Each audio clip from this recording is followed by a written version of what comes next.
in this video, I will literally be breaking down on how to create a winner product for your clothing brand. Yes, a product that sells and sells and sells. So for quick resume, my name is Eddie. I own a brand called estar.us. It's a six-figure. I'm a co-owner, by the way. It's a six-figure clothing brand, right? And yeah, so look, quick background. My first ever product that I made was a winner.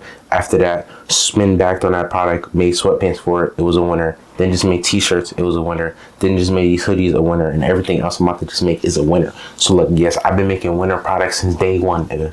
Since day one. And I have made products that failed. And it was a couple times I made products that failed, but majority of the time it's been winners, and the winners have made me a lot of money. A lot. So let's get straight into this motherfucker. So with creating a winner product, right? Creating a winner product, you got to understand what product actually means. So like, what is the definition of a product? Go search it up, but I'm gonna give you a quick, simple definition. And I'm saying we don't got to overcomplicate things.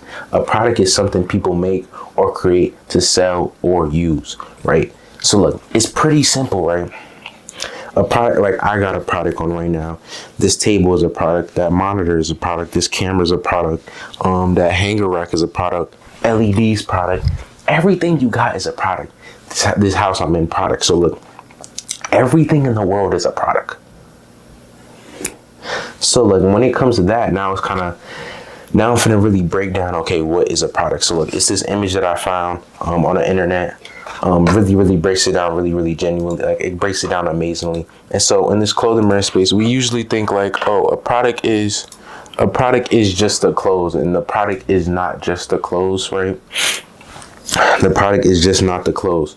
So look, most of the time I'm showing you an image, right? Boom. So look, innovation, quality, process, price, service, efficiency, delivery, right? So boom, things that we could cross out because this shit doesn't really involve our space that much is the process, yeah, but not really. Like we don't really got to focus on that. So cross out the process, cross out service, right?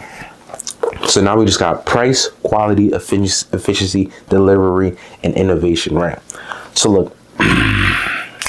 So boom, now I'm about to break down each and every one, right? It should be really easy. You should understand these concepts. So the delivery is really easy. Basically just delivering on your promise, right? And also like just everything basically coming in with the product. It's just delivering on your promise, right? Okay, what'd you say? So basically these hoodies I'm about to drop, right? They're quoted as they're great quality, right? It ships fast, it's pre-made, and also it comes with stickers. What else? It's 400 GSM. It'll keep you warm. Blase. It's acid wash. The quality. So basically, just make it. So basically, delivery is just delivering on your promise, right? So when they get the product, how do they feel? Are they getting the same feeling as in when they saw the product and bought the product, right? Efficiency. Okay, how quick are they getting the product, right? How quick are getting the product? That's why a lot of people say, oh, pre-orders is dead in 2024, 2025, right? So like that's why a lot of people say pre-orders is dead, because it's not efficient enough. Bro, it takes too long. You do pre-orders and it takes 3 to 4 weeks, right? That's why a lot of people say pre-orders are dead. So that's efficiency in our space. So that's why a lot of people are doing pre-made, and this also depends on what shipping provider that you use. See, like I have a China 3PL right now. And so it takes a little while for my customers to get their product, but it's okay though, because they ship out really fast, and also it takes a little while to get to America, but it's still valid, right? So they're not waiting 2 weeks to get their product. The most they'll wait is a week and a half, right? So boom. So efficiency. That's why I'm only doing pre-made drops right now. And if I do pre-order, it would have to be like, I don't even know. I don't think I'll ever do pre-order again, just because like it doesn't make sense to do that. Now we got price. So the price is kind of hard. Most of the time the price, just whatever you price your products at, it just equals the value of your brand. Like how valuable is your brand? For example, like Dior, all these designer brands, they create a value for themselves to make that, oh, this is a really exclusive, this is only for like kind of like niggas who have money, right? So if you kind of portray your brand as like, you just got to portray your brand at what value you want to be at. That's why a lot of brands are just slowly going up with their prices, and slowly just making their marketing more like, okay, this is more exclusive, right? So that's where that comes in. And also like pricing, that takes a long time to build up.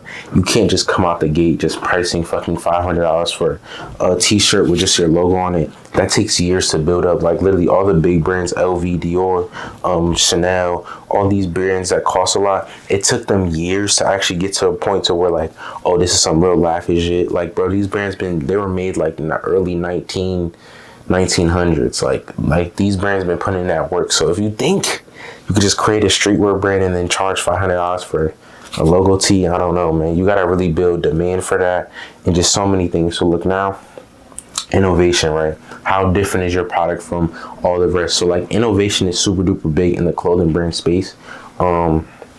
Because everybody wants some new shit. They want the newest fly shit. They want the newest trend. They want the newest, the new. You know what I'm saying? So like, I think I mastered the fact of innovation is basically just equals to unique, right? And being unique is super, super easy. I'm gonna break that whole down.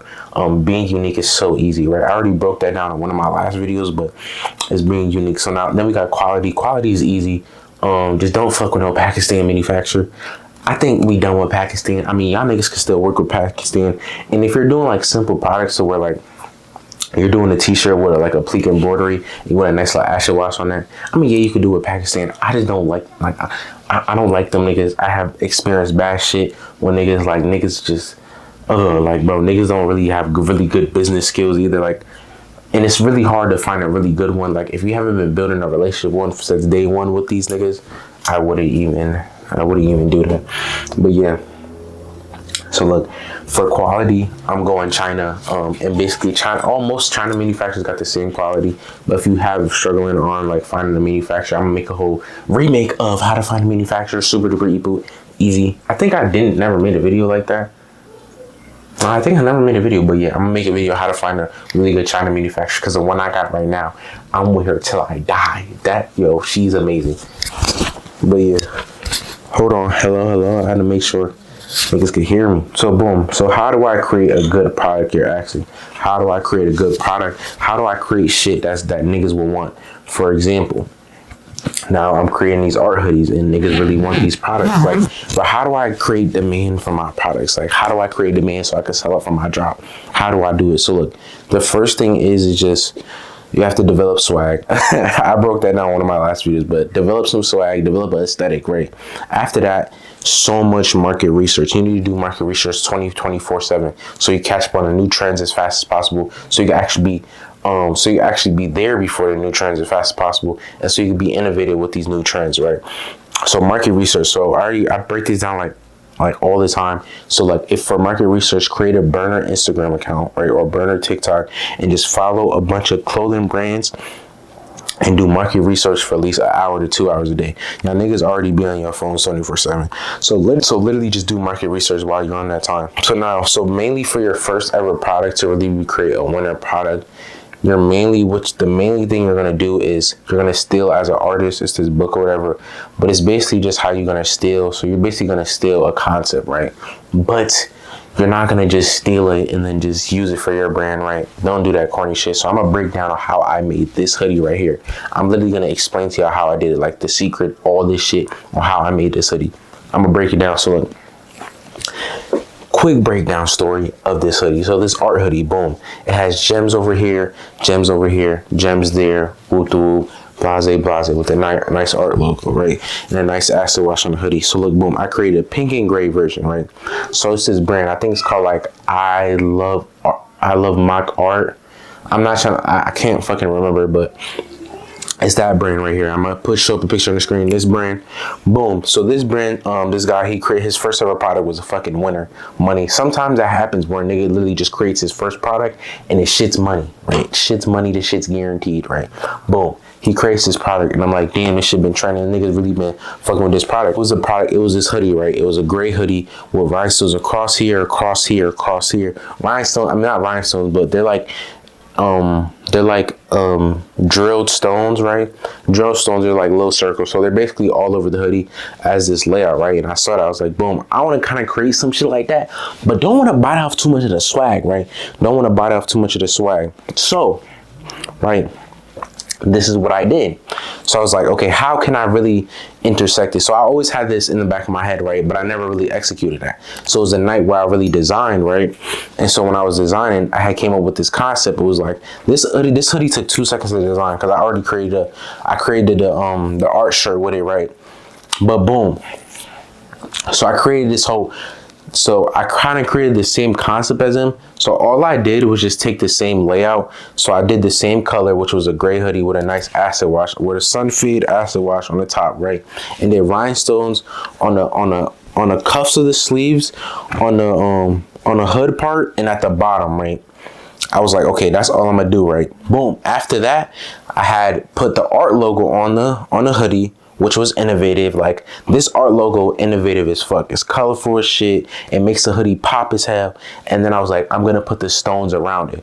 Boom. That looks kind of crazy when you're mocking it up, right? And you're like, okay, how is this gonna look when I actually get it made, right? So now I tell my manufacturer, can you make it? Can you make this? I was like, can you make it? She does it, right?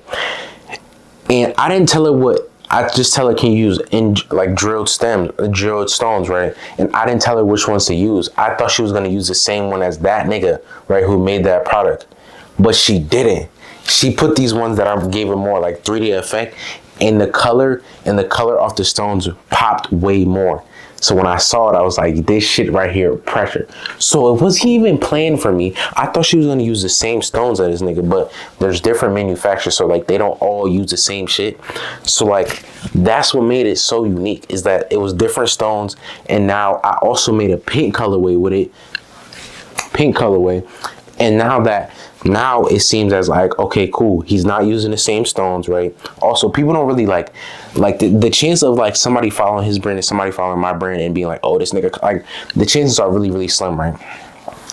Because I use different stones from the nigga. Yes, I use the same type of wash, but also his hoodie, like his gray hoodie, is a little darker than mine. I use the same kind of wash, and also I didn't copy I didn't do the signature shit, and I also didn't copy his pocket layout, right? Because that's what makes his product unique. My thing that made us unique, I have a double zipper, right? And also the art logo. The art logo is the main shit that makes it unique. So that's how I bit off this nigga swag, but kind of changed the whole direction of the garment. That's what a lot of y'all niggas gotta learn how to do, because it's kind of hard. But what happened, what was a clutch, is that my manufacturer just came up with some different stones, and it's a bunch of different colors. So like that's what was the main ones, and that just happened to happen. So like that just happened. So I can't really be like, oh, like, yeah, nigga, I picked out the stones, like, nigga, I did it. And so I didn't even know it was gonna be like this. So yeah. So like, boom. Quick little breakdown, right? So that's how I was able to create this hoodie right here. This logo literally carried the hoodie. That's what's carrying the hoodie right now, the logo, right? Because if I just did the stones, niggas would say, oh, you're copying this nigga. But what's carrying this shit is the art hoodie, and that there's stones around the art hoodie. So now we're gonna break down on how do I do this for myself? How do I actually do this? How do I actually steal? So basically, so now we're actually gonna break down. Okay, so say if I buy the little swag off this nigga and I create my first product. Okay, how do I keep doing that? So the main part about my brand, right, and about this hoodie is that this art logo, this staples my brand.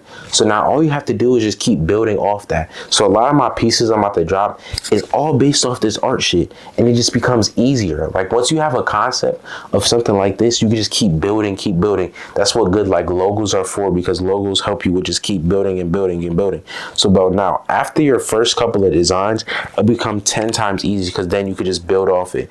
You can literally just build off this product. Now all I gotta do is just create a sweatpants for this hoodie. Boom, that's another winner product, because now this one is gonna be a winner. Also, you can't know something's a winner until you test it. So that's literally it's just what it is. You can't know something's a winner until you test it and actually do a release. But if you're getting a lot of good feedback for it, then it's gonna be a winner. So look, boom. So look, after that, you're just gonna keep building. So now I'm gonna create some sweatpants off this shit, right?